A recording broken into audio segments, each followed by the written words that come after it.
अर्जुन उवाच अथ केन प्रयुक्तोऽयं पापञ्चरति पूरुषः अनिच्छन्नपि वार्ष्णेय बलादिव नियोजितः।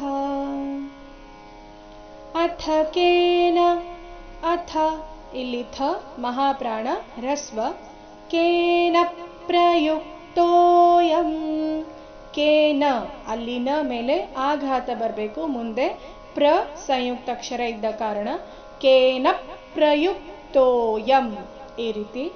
ಅಥ ಕೇನ ಪ್ರಯುಕ್ತೋಯಂ ಪಾಪಂಚರತಿ ಪೂರುಷಃ ಪಾಪಂಚರತಿ ಅನುಸ್ವಾರದ ಉಚ್ಚಾರಣೆ ಇಲ್ಲಿ ಚ ವರ್ಗದ ಅನುನಾಸಿಕ ಯ ರೀತಿ ಆಗಿದೆ.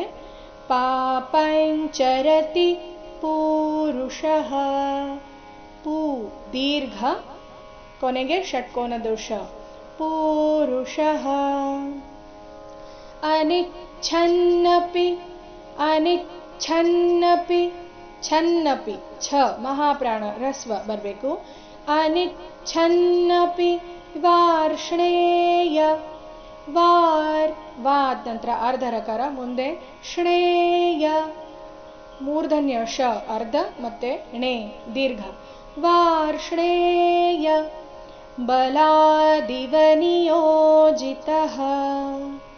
ಪೂರ್ತಿ ಶ್ಲೋಕ.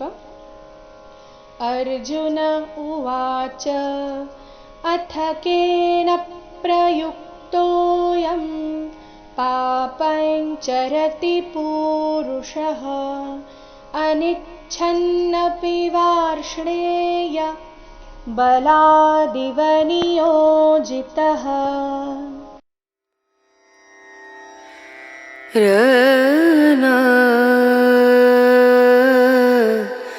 ರ